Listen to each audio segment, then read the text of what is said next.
Monsieur Poniatowski. Oui, merci, Monsieur le Président. Je voudrais intervenir sur trois points. D'abord, Monsieur le Président, vous avez évoqué au tout début le problème des économies qui allaient être demandées aux collectivités locales. Et là, je voudrais vraiment exprimer une inquiétude parce qu'on ne sait toujours rien. Les 11 milliards, on ne sait rien. On ne sait pas quelle est la part qui va être prise sur les régions, la part qui va être prise sur les départements et la part qui va être prise sur les communes. J'ai bien entendu, vous avez fait une équation proportionnelle en disant, bon an, mal an, ce qui devrait nous manquer à nous, c'est entre 20 et 30 millions en 3 ans.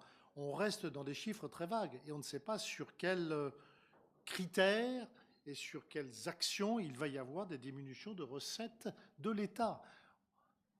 N'oubliez pas qu'il y a déjà une partie de ces dotations globales de fonctionnement de l'État qui ont été annoncées et retirées aux collectivités, régions, départements et communes.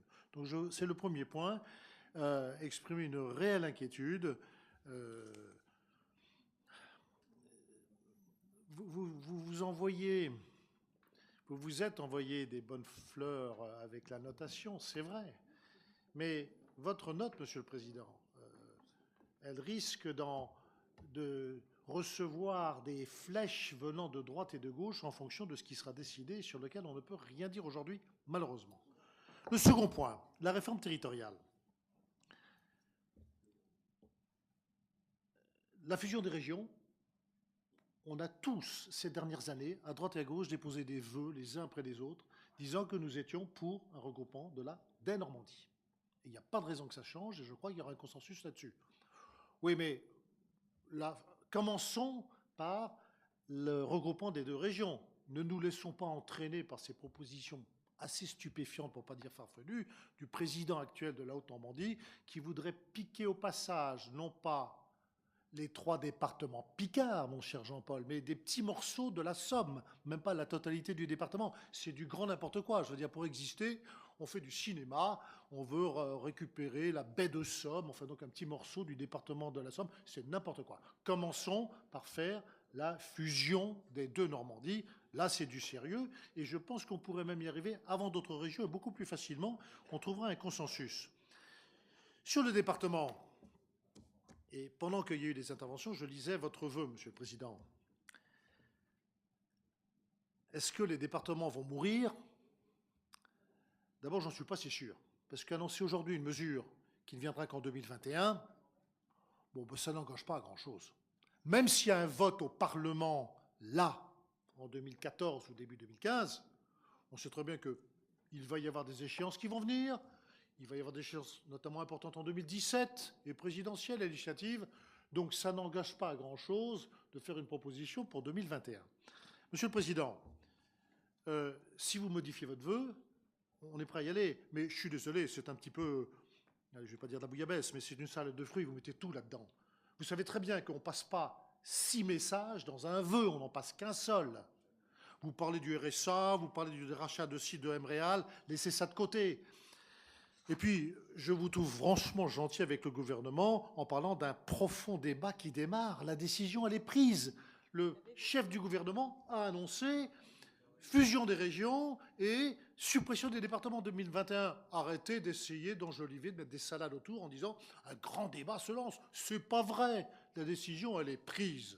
Donc, si vous laissez aussi ce paragraphe en disant, en envoyant des fleurs, non, on ne peut pas le voter. Par contre, il y a les 2 paragraphes qui m'intéressent énormément.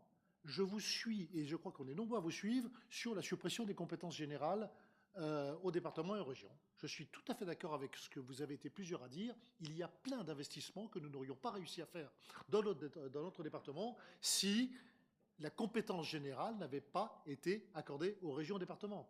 Et donc parler de ces 2 sujets qui sont 2 sujets bien ciblés, les compétences générales retirées, c'est une erreur. Et bien sûr, la suppression des départements, ça l'est. Et alors là, pour le coup, les arguments que vous avez utilisés dans votre intervention sont encore meilleurs que ceux dans votre vœu, Monsieur le Président. Cet échelon de proximité, il faut le garder. Et là, je ne parle pas uniquement de notre Normandie à nous, qui finalement restera une petite région, parce qu'elle n'aura que 5 départements. Mais ça sera quand même économiquement la 5e région de France. Donc ce n'est pas aussi inintéressant que ça. Mais même, je dirais, gérer... parce que la compétence départementale, les compétences du département, elles vont continuer à exister, mais elles seront gérées à partir de la nouvelle capitale régionale. Donc gérées à partir de Rouen, les 5 départements pour toutes les missions que vous avez rappelées, Monsieur le Président, c'est pas vrai, on n'y arrive pas, c'est pas très... Enfin bon, là-dessus, vous avez compris, on est hostile totalement au regroupement des départements. Et au passage, je voudrais conclure là-dessus sur la réforme territoriale. Repousser encore à 2016, vous savez, c'est pas le message. Vous abaissez le message. Personne ne croira en France que c'est pour prendre le temps de réfléchir qu'on repousse à 2016. La presse, la première, dira c'est tout simplement pour gagner du temps, puisqu'on sait que les élections cantonales et régionales sont mal parties pour vous en 2015. En repoussant en 2016, vous espérez limiter la casse. Tout le monde le sait. Et même si vous voulez vous faire plaisir en vous le disant les uns les autres, non, non, non, non, il faut réfléchir. Vous savez très bien, les journalistes ne sont pas des imbéciles, et ils vous mettront tous bien les points sur les i en disant tout ça c'est politique.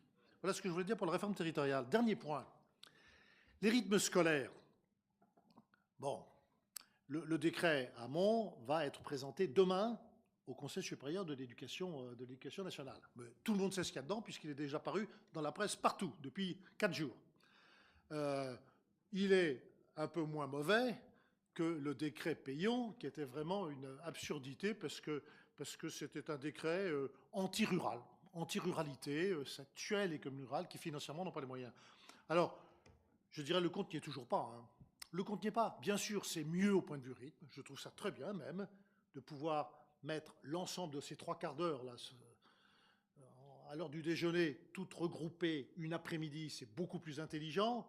Oui, mais attendez, le compte n'est toujours pas financièrement parlant. Vous laissez toujours à la charge des communes le coût financier de cette mesure.